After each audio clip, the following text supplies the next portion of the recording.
찾아볼 곳이 있으니까 여러분들 성경도 챙기시길 바랍니다. 오늘 우리에게 주시는 하나님의 말씀은 요나서 마지막 장이네요. 4장입니다. 그리고 9절은 1절부터 4절까지의 말씀이 되겠습니다. 우리 함께 한 목소리로 봉독합니다. 시작. 요나가 매우 싫어하고 성내며 여호와께 기도하여 이르되 여호와여, 내가 고국에 있을 때에 이러하겠다고 말씀하지 아니하였나이까? 그러므로 내가 빨리 다시스로 도망하였사오니 주께서는 은혜로우시며 자비로우시며 노하기를 더디하시며 이내가 크시사 뜻을 돌이켜 재앙을 내리지 아니하시는 하나님이신 줄을 내가 알았음이니이다. 여호와여, 원하건대 이제 내 생명을 거두어 가소서. 사는 것보다 죽는 것이 내게 나음이니이다 하니 여호와께서 이르시되 내가 성내는 것이 옳으냐 하시니라. 아멘. 요나가 우려한 최악의 상황이 벌어졌습니다. 혹시라도 회개하여 용서를 받을까봐 요나는 40일 후에 있을 멸망에 관해서만 말했습니다. 성도 여러분, 원래 선지자는 죄인이 회개하도록 돕는 사람이요, 그래서 죄인으로 하여금 구원을 얻도록 하는 사람 아닙니까? 그러나 요나는 그렇게 하지 않았습니다. 3장 10절과 4장 1절 사이에는 40일이라고 하는 시간이 있었을 것입니다. 40일이 지났는데도 니느웨 성이 멸망하지 않았다는 것이지요. 그 40일 동안 요나는요, 여기저기 서성거리며 니느웨가 멸망하기만을 손꼽아 기다렸습니다. 그러나 니느웨가 멸망하지 않았습니다. 니느웨 백성이 온전히 회개하자 하나님께서 멸망하고자 하신 뜻을 철회시키셨기 때문이죠. 요나는 매우 싫어하며 분노합니다. 본문 2절을 보면 요나는 일이 이렇게 될 것을 이미 예측을 한 바 있습니다. 자, 요나가 하는 말, 내가 고국에 있을 때에 이러하겠다고 말씀하지 아니하였나이까? 이 말은요, 요나서에 기록되지 않은 하나님과 요나 사이의 대화 내지는 다툼 내지는 논쟁이 있었다라고 하는 것을 암시합니다. 설교 제목, 비하인드 스토리, 영어입니다. 못다 전한 이야기를 비하인드 스토리라고 이야기를 하기도 하고요. 내가 전한 말의 배경이나 벌어진 사건의 배경을 이야기할 때에 비하인드 스토리라고 부릅니다. 4장짜리 요나서에 기록되지 아니한 비하인드 스토리가 있다는 것인데요. 요나서 비하인드 스토리의 핵심을 짧게 말하면 밑에 있는 것, 이건 아니지. 이게 바로 요나서 비하인드 스토리에 담겨있는 내용입니다. 핵심 내용입니다. 요나의 태도와 주장을 종합해서 요나서 비하인드 스토리를 간략해보자면 이렇습니다.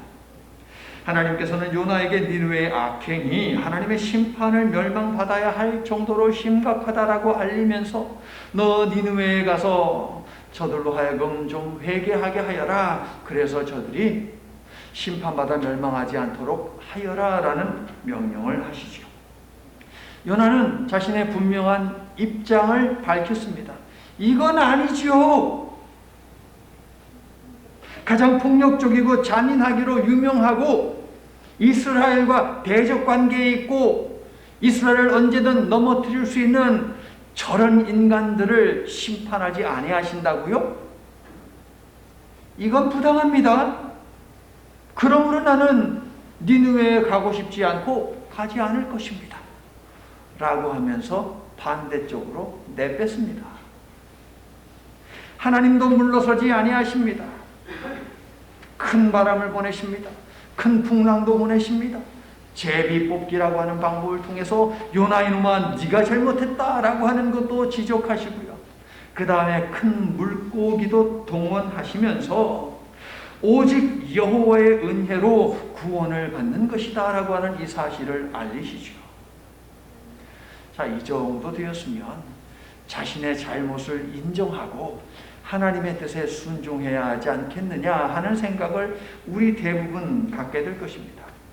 그런데 물고기 뱃속에서 요나가 드린 기도는 무엇입니까? 자아 도취적인 감정에 빠져서 감사 기도를 드리지, 니느웨에 가서는 심판의 메시지만을 전했습니다. 그러더니 하나님께 분노를 쏟아내 놓습니다. 요나서에 기록된 스토리와 요나서의 비하인드 스토리 모두에서 니느웨 사람들에게도 은혜와 자비를 보이고자 하시는 하나님의 마음은 한결같습니다. 그런데 그러한 니느웨에게 회개와 구원의 복음을 전하기 싫어하는 요나의 마음도 한결같더라라고 하는 것이죠. 이러한 두 개의 서로 다른 마음이 쿵 하고 계속 부딪히고 있는 것이 요나서 아닙니까, 여러분? 하나님, 이건 아니지요. 요나야, 이건 아니지. 계속 그러고 있는 거예요. 요나서 저자가 즐겨 사용하는 단어들이 있는데요, 오늘 본문 속에 대거 들어와 있습니다. 자, 먼저 요나서를 감싸고 있는 단어가 있습니다. 요나서 앞부분과 요나서 마지막 부분에 등장하는 단어인데요, 1장 2절을 보시면 하나님께서 니느웨를 평가하시면서 한마디로 그 도시는 뭐하다? 악독하다라고 이야기하지요. 뭐 어떤 표시든 거기 한번 해보십시오, 여러분. 별표 해보시겠어요? 자, 4장 6절로 넘어갈게요. 4장 6절을 보니까 거기 괴로움이라는 단어가 있습니까? 똑같은 단어예요. 라라고 하는 단어인데요, 똑같은 단어입니다. 역시 별표를 하면 되겠지. 어떤 표시든 여러분이 하시는 거. 잘 들어보세요. 요나서 저자는요, 니느웨 사람들이 악했는데 요나도 악했다라고 말하는 거예요. 해당하는 단어는 악하다라고 하는 뜻이거든요, 여러분. evil, 악하다. 니느웨 사람도 악하지만 요나도 악하다라고 이런 큰 틀 안에서 이야기를 전개하면서 구원받은 니느웨 사람들보다도 더 악한 종자가 누구냐? 요나다라고 하는 것을 강조하고 있어요. 요나는 누구예요? 이스라엘 모든 사람들을 대표하는 사람 아닙니까? 그러므로 이방인도 악하지만 이방인보다도 더 악한 것이 바로 유대인들이다 라고 하나님이 말씀하시는 것이죠. 성도 여러분, 의인일지라도 악을 행하면 벌을 받고 악인일지라도 회개하면 구원을 받는 것, 이것이 하나님의 공평이고 이것이 하나님의 정의예요, 여러분. 하나님께서는 오늘 본문을 통해 우리에게 내가 아끼는 사람뿐만 아니라 내 마음에 들지 않는 사람이라 할지라도 네 가슴에 좀 품고 사랑하며 중보하며 기도하면 좋겠다라고 말씀하시는데 어떻습니까, 여러분? 어떻게 하시겠습니까, 여러분? 요나와 같은 심보를 갖는 것은 하나님 앞에서 악한 것임을 명심하면서 마음에 들지 않는 사람도 여러분의 가슴에 품고 기도하시기를 바랍니다.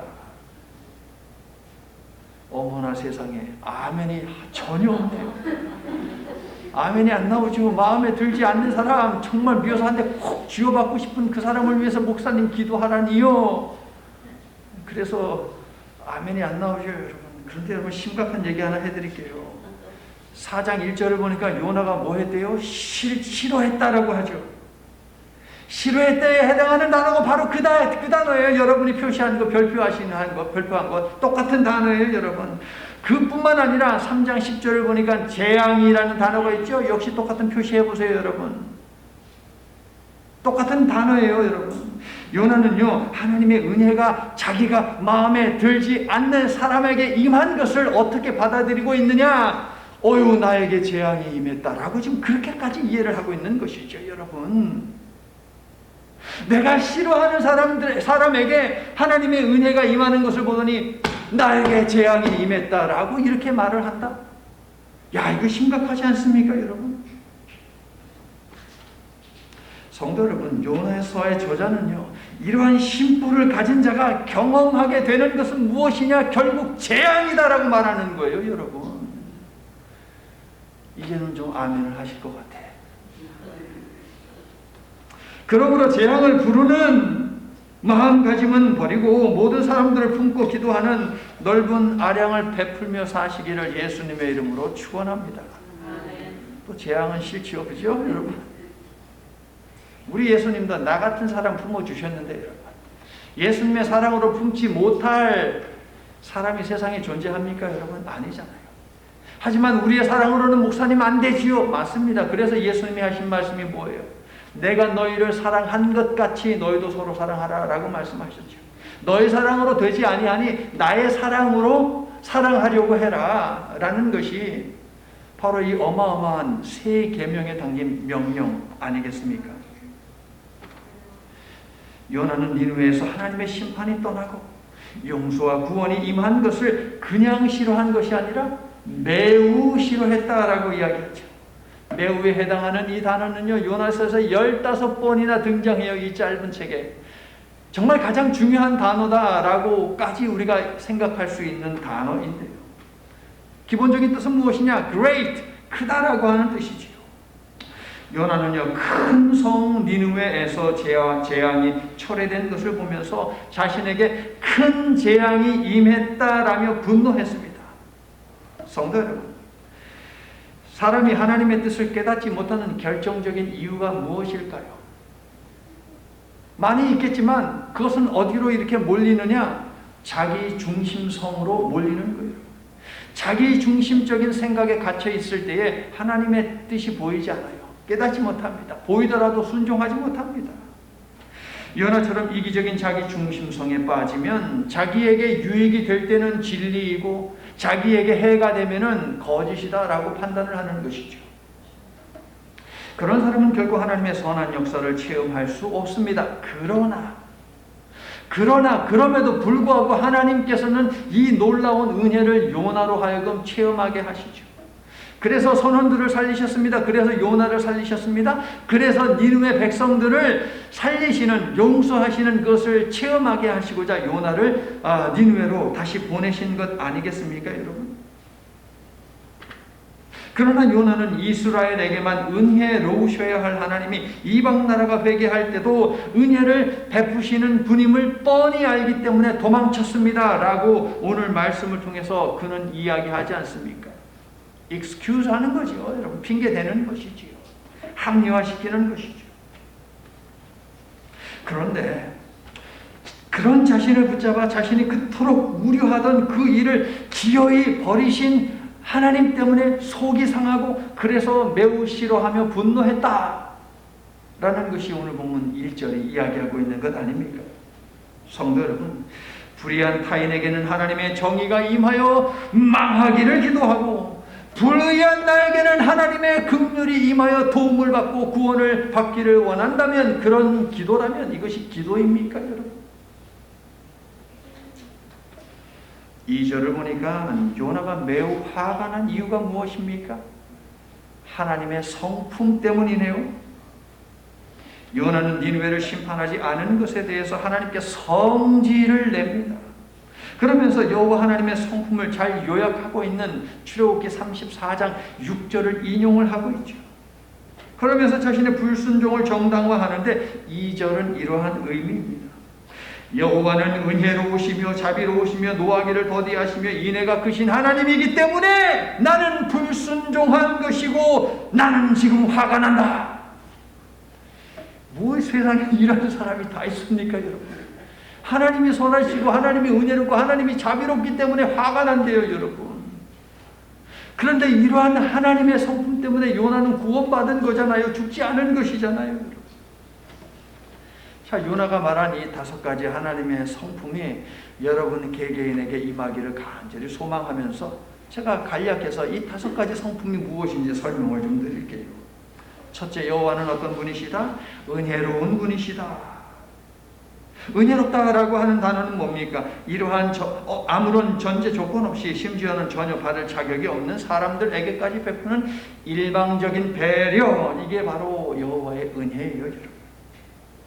그러나 요나에게 여호와의 은혜는 무엇입니까? 적대국 아시리아의 심장부 니느웨가 무너져 고국의 안정을 보장받는 것, 이것이 요나에게는 여호와의 은혜입니다. 여러분. 하나님의 은혜를 갖다가 확 좁혔죠. 오직 나에게만 유리하고 나에게만 좋은 것, 이것이 하나님의 은혜다라고 지금 요나는 그렇게 이해를 하고 있어요.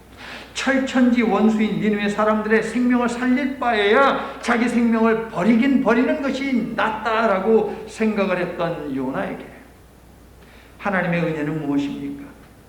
그가 비록 이 은혜 덕분에 살았지만 요나에게 이 은혜는 고약한 은혜예요. 고약한 은혜. 나만 살리면 됐지 왜 저놈들도 살리냐 이거죠. 여러분. 일방적으로 베푸시는 여호와의 은혜가 여러분의 걸음을 인도하고 보호해 주시기를 예수님의 이름으로 축원합니다.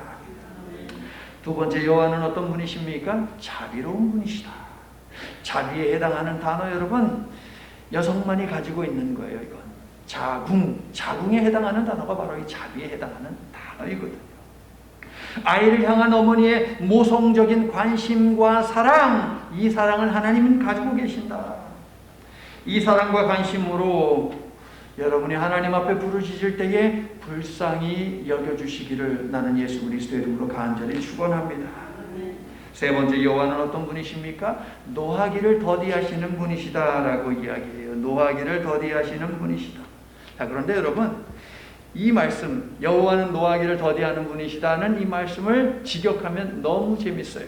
직역하면 이거예요. 여호와는 긴 코를 갖고 계신다.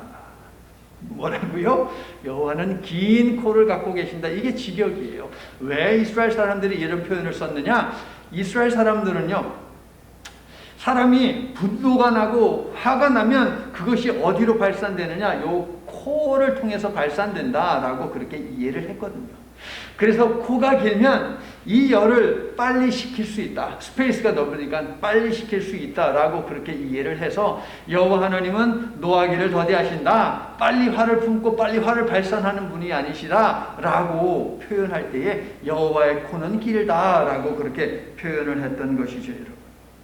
여러분도 하나님처럼 긴 코를 가져서 잘 참아주시기를 예수님의 이름으로 축원합니다. 아멘. 그러므로 여러분, 자꾸 내가 승질 내는 것 때문에 내 자신에 대해서 실망할 때마다 코를 붙잡으세요. 다 붙잡고, 야 이 코야, 야 이 코야, 길어져라, 길어져라, 길어져라 라고 그렇게 여러분 믿음을 가지고 한번 해보세요. 여호와 하나님도 코가 길다고 하니까 우리도 좀 길어야 하지 않겠습니까, 여러분? 자, 네 번째, 여호와는 어떤 분이십니까? 매우 인자하신 분이다 라고 이야기하네요. 자, 인자에 해당하는 단어 헤세드, 룻기서의 핵심적인 단어이죠, 여러분. 언약을 충실하게 이행한다는 의미, 이게 바로 헤세드, 인자에 해당하는 단어입니다. 많은 과오까지도 용서하시고 용납하셔서 언약 관계를 유지하겠다라고 하는 여호와 하나님의 의지가 담겨있는 단어가 바로 인자라고 하는 단어예요. 어떠한 것을 희생, 내가 가지고 있는 것, 그죠? 내 마음이 상하고 다치더라도 내가 이 언약 관계를 유지함으로 내가 사랑하는 사람을 갖다가 지켜주기를 원한다. 이게 바로 인자에 해당하는 단어다라는 말씀입니다. 하나님과 맺은 사랑의 언약이 나는 여러분이 천국에 이를 때까지 지속되기를 우리 하나님께서 지속시켜 주시기를 예수님의 이름으로 축원합니다. 자, 마지막 다섯 번째요. 여호와는 어떤 분이십니까? 내리시려던 재앙마저 거두시는 분이시다.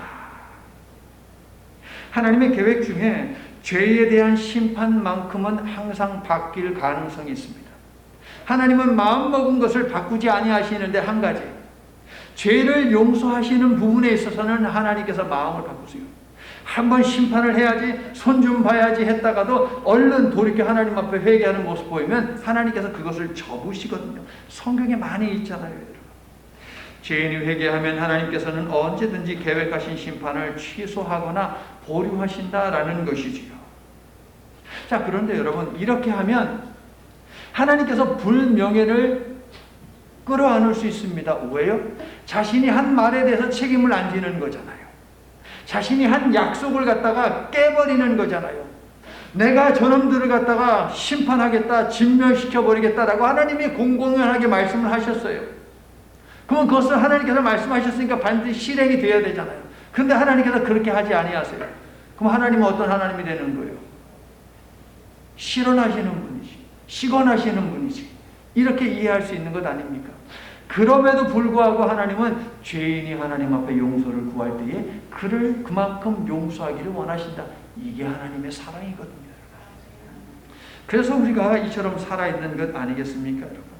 사랑하는 성도 여러분, 하나님은 명예훼손을 감수하면서까지 심판을 거두고자 하시니 그만큼 죄인이 멸망하지 않는 것을 원하시는 분, 이분이 바로 우리가 믿는 하나님이다라고 하는 것입니다. 할렐루야. 자, 예수님은요, 하나님의 품을 떠난 어린 양 한 마리까지도 하나님은 포기하지 아니하신다. 이것이 하나님의 사랑이다라고 하는 것을 비유를 통해서 말씀하셨죠. 어린 양 비유, 잃어버린 한 마리의 양 기억하시잖아요. 이 말씀을 하신 다음에 예수님이 이렇게 말씀하셨어요. 이 작은 자 중에 하나라도 잃는 것은 하늘에 계신 너희 아버지의 뜻이 아니니라. 죄인 한 사람이 회개하면 하늘에서는 회개할 것 없는 의인 99으로 말미암아 기뻐하는 것보다 더하리라. 성도 여러분, 구원은 무엇입니까? 하나님의 포기할 수 없는 의지입니다, 여러분. 이게 구원이에요. 그래서 제가 구원 의지 이런 표현을 자주 쓰지 않습니까? 포기할 수 없는 것이 구원이거든요. 그러하기에 하나님의 사랑은 모든 회개하는 자를 품으신다라고 하는 이 사실을 믿으시기를 축원합니다. 자, 요나가 고백한 여호와의 성품은요, 말씀드린 바와 같이 출애굽기 34장 6절이 그 원조입니다. 이제 좀 찾아볼 텐데요. 자, 출애굽기 34장 6절이 원조인데요, 시편의 여러 시인들과 느헤미야, 요엘 선지자 등 많은 믿음의 사람들이 인용했습니다. 그래서 유대인들에게 잘 알려진 말씀이 출애굽기 34장 6절입니다. 하나님의 성품하면 출애굽기 34장 6절이거든요. 요나가 인용한 이 말씀에는 그런데 여러분, 자, 오늘 설교 제목 중요한 비하인드 스토리가 있어요. 하나님의 성품이 출애굽기 34장 6절에 있고요. 그것을 요나가 인용을 했는데요. 출애굽기 34장 6절 하나님의 성품 밝히는 그 내용, 그 너머에는, 비하인드에는 어떤 이야기가 있어요. 모세가 시내산에서 하나님으로부터 율법에 관한 말씀, 성막에 관한 말씀, 제사에 관한 말씀을 받고 있을 때에 이스라엘 백성들은 무엇을 했습니까? 하나님의 임재와 하나님의 영광을 상징하는 바로 그 산 앞에서 금송아지를 만들고 신나서 뛰놀며 춤추고 있지 않았습니까, 여러분? 이건 아니잖아요, 여러분. 분노하신 하나님은 목이 뻣뻣한 백성들을 모두 죽이시기로 작정하시죠. 하지만 모세가 진심 어린 마음으로 백성과 여호와 사이에서 중재하며 하나님, 이 백성에게 재앙을, 화를 내리지 말아 주시옵소서라고 간청하자 여호와께서 뜻을 돌이키셨다라고 되어 있어요. 자, 32장 14절. 32장 14절, 거기에다가 요나서 3장 10절이라고 적어 두시고요. 자, 32장 14절 함께 시작. 여호와께서 뜻을 돌이키사 말씀하신 화를 그 백성에게 내리지 아니하시니라. 거기다 볼펜을 꼽아놓든 뭘 꼽아놓든 다 꼽아놓으시고요. 자, 지난주 본문 3장 10절을 보세요. 3장 10절. 자, 함께 한 목소리로 읽는데 저 밑에서부터 읽을게요. 하나님의 뜻을 시작. 하나님의 뜻을 돌이키사 그들에게 내리리라고 말씀하신 재앙을 내리지 아니하시니라 라고 되어 있어요. 자, 지난주일날 배웠습니다. 뜻을 돌이키셨다라고 하는 이 말은 뭐라 그랬어요? 뜻을 돌이키다, 이 말이 하나님 앞에 적용된 뭐라고요? 하나님이 아파하신다라고 하는 의미라고 제가 말씀을 드렸습니다. 그래서 지난주 설교 제목이 하나님이 대신 아파하신다라는 것 아니었습니까? 자, 그런데요, 출애굽기 32장에서 진멸받아 마땅한 죄인들은요, 누구입니까? 이방인들입니까? 이스라엘입니까? 이스라엘 백성들이요, 하나님이 선택하신 백성들이 진멸받아 마땅한 자들이었습니다. 모세의 말을 들으신 여호와 하나님께서는 아파하시며, 자, 뜻을 돌이켰다, 똑같은 단어예요, 여러분. 똑같은 단어. 뜻을 돌이키셨어요. 화를 내지 아니하셨어요. 화를 내리지 아니하셨어요. 자, 14절에 보니까 화라고 하는 단어가 나오죠, 여러분. 3장 10절에 있는 재앙이라는 단어와 똑같은 거예요. 화를 내리지 않았다, 재앙을 내리지 않았다라고 하는 그런 의미라고요. 그리고 요나서를 감싸고 있는 단어 뭐라 그랬어요? 1장 2절 악독, 4장 6절 보니까 괴로움, 똑같은 단어예요, 여러분. 그러니까 제가 적으라고 한 거예요. 출애굽기 32장 14절에다가 요나서 3장 10절이라고 적어놓으면 그게 이제 눈에 띄죠. 하나님의 진노하심을 달래고 산에서 내려온 모세가 직접 상황을 목격하니까 어떻습니까, 여러분? 정말 이건 아니지 싶은 그런 생각이 모세에도 들었던 것이죠. 모세도 한성질하는 사람 아니었습니까? 그래서 32장 19절을 보니까 어떻습니까? 너무 분노한 나머지 하나님께서 주신 십계명 돌판을 던져 깨트려 버립니다. 축제의 분위기가 한순간 공포의 도가니로 바뀌어 버리죠, 여러분. 다행히 레위인들이 나서서 약 3,000명에 해당하는 이 범죄한 자들을 칼로 도륙을 냅니다. 산에서 생각했던 것은 너무나도 다르게 사태가 너무너무 심각합니다. 그래서 모세는 무엇합니까? 다시 한번 여호와 하나님 앞에 엎드리는 거예요. 야, 이건 정말 아니지 싶은 거예요. 그래서 하나님 앞에 엎드립니다. 백성들을 용서해달라는 중보의 기도를 드리죠, 여러분. 모세는요, 생명책에서 자신의 이름이 지워져도 좋으니 이 백성의 죄를 용서해달라고 간청합니다. 하나님께서 모세의 기도를 들어주시고 32장 34절 앞서 가시겠다라고 하는 축복을 약속을 해주시죠. 사랑하는 성도 여러분, 여러분도 사랑하는 자의 영혼과 생명을 위해 이러한 각오로 중보하며 기도하고 계시지요? 모세처럼 생명 걸고 해야 되는 거예요. 여러분, 내가 사랑하는 사람 정말 구원해야 하겠다라고 하는 마음이 있으면, 사랑하는 사람이 정말 어려운 가운데 빠져 있다면 내 생명 걸고 모세처럼 기도해야 하는 거예요. 그러면 하나님께서 돌이키신다니까요, 여러분. 자, 앞서서 인도하겠다라고 하는 약속을 받았으니까 이제 가나안 땅으로 진군해야 되지 않습니까, 여러분? 그러나 모세는 두려웠습니다. 아무리 생각해도 너무너무 큰 범죄이기 때문에 하나님이 같이 안 가실 것 같아. 이스라엘의 완악함을 셀 수 없이 모세는 많이 보지 않았겠습니까, 여러분? 그런 모세가 이처럼 주저주저 하면서 하나님 앞에 계속 엎드리기를, 간구하기를 반복을 하고 있다는 것은 무엇입니까? 이스라엘 백성들이, 이방인들이 아닙니다. 이스라엘 백성들이 하나님 앞에서 엄청나게 큰 죄를 지었다라고 하는 의미예요, 여러분. 모세는 하나님께 다시 매달리면서 하나님 정말 우리랑 함께 가시는 건 맞습니까? 정말 맞아요? 그러면 증거를 좀 보여주세요 라고 하죠. 증거 좀 대봐요, 하나님. 하나님은 이 간청도 들어주시죠. 자신의 영광을 모세에게 친히 드러내 주시는데 그 순간 선포된 말씀이 34장 6절이에요. 자, 이제 34장 6절을 함께 읽습니다. 시작. 여호와께서 그의 앞으로 지나시며 선포하시되 여호와라 여호와라 자비롭고 은혜롭고 노하기를 더디하고 인자와 진실이 많은 하나님이라. 오늘 말씀에 있지 않습니까? 여호와께서 모세에게 자신의 영광을 친히 보이시며 자신의 성품을 알리신 배경에는 무엇이 있습니까? 결코 용서받지 못하는 이방인들의 죄가 아닌 결코 용서받지 못하는 이스라엘 백성들의 죄가 있다라는 거예요, 여러분. 하나님의 성품을 알리고 있는 출애굽기 34장 6절 요나가 인용한 이 말씀의 비하인드 스토리는 무엇이냐? 이방인이 아닌 이스라엘의 심각한 죄가 있었다는 거예요.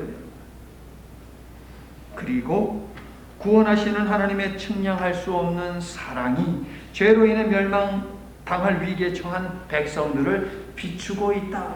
이게 바로 요나가 인용한 출애굽기 34장 6절 하나님의 성품 그 이야기의 비하인드 스토리라고 해요. 동일한 모습이 민수기 14장에서도 찾아져요, 여러분. 얼른 보셔야죠. 가나안 정탐에서 돌아오는 자들 가운데 10명이 온통 부정적인 말로 백성들의 마음을 휘저 놓지 않았습니까? 백성들이 들고 일어납니다. 모세를 원망합니다. 애굽으로 차라리 돌아가자라고 하면서 여기저기서 웅성거리더니 결국 서로 돌을 들고 모세를 쳐 죽이려고 했습니다. 성도 여러분, 이건 아니지 않습니까? 하나님께서는 크게 분노하셨습니다. 죽어 마땅한 자들을 셀 수 없이 많이 용서해 주셨는데 하나님을 의심하고 원망하고 배반하는 일이 끝도 없습니다. 누가요? 이스라엘이 아니면 이방인들이? 이스라엘이. 하나님께서는 전염병으로 자신의 백성을 진멸시키기로 마음을 먹으시죠. 이번에도 모세가 생명을 걸고 진노하신 여호와 하나님 앞에 엎드렸습니다. 자신을 죽이려고 한 그런 자들을 위해서 중보하며 그들의 생명을 살리기 위해서 엎드렸다는 것이죠. 여러분. 모세는 일전에 주신 출애굽기 34장 6절과 7절의 말씀을 하나님께 리마인드 상기시켜 드리면서 하나님 앞에 간구합니다. 민수기 14장 17절 18절 시작. 이제 구하옵나니 이미 말씀하신 대로 주의 권능을 나타내옵소서. 이르시기를 여호와는 노하기를 더디하시고 인자가 많아 죄악과 허물을 사하시나니 형벌 받을 자는 결탄코 사하지 아니하시고 아버지의 죄악을 자식에게 갚아 3, 4대까지 이르게 하리라 하셨나이다. 자, 여기서도 마찬가지예요. 여호와 하나님의 성품이 선포되고 있지요. 그런데 그 너머 비하인드 스토리는 무엇입니까? 멸망당할 수밖에 없었던 요나의 조상 이스라엘 백성들의 지독한 죄악입니다. 여러분, 이방인의 죄악이 아닙니다. 이스라엘 백성들의 죄악이, 심각한 죄악이 하나님의 성품을 이야기할 때에 있더라라고 하는 거예요. 선지자 요나가 이것을 몰랐을 리 없습니다. 여러분, 요나는 하지만 불순한 태도로 이 거룩한 말씀을 도용하고 있습니다. 요나는 은혜롭고 자비롭고 노하기를 더디하고 인애가 크신 하나님의 성품을 크게 싫어하면서 이건 아니지요 하며 따져 물은 것인데요, 정작 이 성품 덕분에 조상들이 진멸되지 않았고 정작 이 성품 때문에 자기도 죽지 않았잖아요. 여러분, 성도 여러분, 이건 아니지 않습니까? 요나는 아무리 하나님의 사랑이 크고 깊어도 저것들이 구원받는 꼴은 도저히 볼 수 없으니 차라리 죽여달라라고 악을 쓰기까지 합니다. 여러분, 이미 위태하게 흔들리는 배 위에서 요나는 무엇했습니까? 니느웨로 가서 회개를 촉구하느니 차라리 죽는 길을 선택하겠습니다. 나를 던져서 바다에 던져버려라. 신나서 말하지 않았습니까, 여러분? 그렇게 죽음을 선호했던 요나는 이번에도 죽음을 빌미로 하나님을 겁박합니다. 여러분, 3절 읽어주세요. 시작. 여호와의 원하건대 이제 내 생명을 거두어 가소서. 나는 사는 것보다 죽는 것이 내게 나음이니이다. 이건 아니죠, 여러분? 이건 정말 아니지 않습니까, 여러분? 무례한 요나에 대한 여호와의 반응이 4절인데 읽어주세요. 시작. 여호와께서 이르시되 내가 성내는 것이 옳으냐 하시니라. 자, 여러분, 이미 답이 정해져 있는 질문, 답이 뻔한 질문, 이것을 무엇이라고 부르느냐? 수사학적 질문이라고 부릅니다. 수사학적 질문. 네가 성내는 것이 옳으냐? 이 질문이 바로 수사학적 질문이에요. 하나님은 그러므로 무슨 말씀을 하시는 거예요? 내가 성내는 것은 옳지 않다라고 이 말씀을 하시는 것이죠. 하나님께서는 이 질문을 통해서, 수사학적 질문을 통해서 요나로 하여금 그간의 일을 되돌아보며 자신을 성찰할 수 있는 기회를 지금 주고 계시는 거예요. 여러분, 하나님께서는 비뚤어진 마음으로 스스로를 괴롭히는 요나의 상한 감정을 무시하지도 지금까지 요나가 한 일을 열거하며 과거를 파헤치면서 정죄하거나 변론하지도 않고 다만 물으십니다. 요나야, 네가 성내는 것이 옳으냐? 이 수사학적 질문은 무엇입니까? 타이르는 사랑의 말씀이며 또다시 기회를 주시는 배려의 말씀입니다. 여러분, 성도 여러분, 여호와께서는 억지 부리는 요나와 우리를 있는 그대로 받아주시며 오직 요나와 우리의 현재에 충실하고 계세요. 사랑하는 성도 여러분, 은혜롭고 자비롭고 노하기를 더디하고 인애가 그 시사 뜻을 돌이켜 재앙을 내리지 않는 이 하나님으로부터 이건 아니지 라는 소리를 듣지 않으며 사는 저와 여러분이 될 수 있기를 예수님의 이름으로 간절히 축원합니다.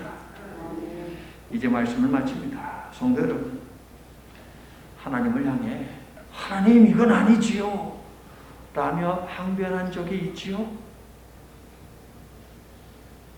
여러분의 신앙 여정에도 죄와 구원에 관한 비하인드 스토리가 분명 있어요. 이건 아니지라고 하신 하나님의 안타까운 목소리가 아마도 여러 차례 들렸을 것입니다. 그러므로 여러분이 어떤 상황 속에서 어떤 상태로 살든 하나님의 은혜와 자비 인자, 노하기를 더디하시고 재앙을 거두시는 하나님의 성품은 변함없이 여러분을 향해 있다는 사실을 잊지 마시기를 예수님의 이름으로 간절히 축원합니다. 자, 오늘은 다 함께 일어나셔서 그 크신 하나님의 사랑 찬양하신 후에 축도로 예배를 마치겠습니다.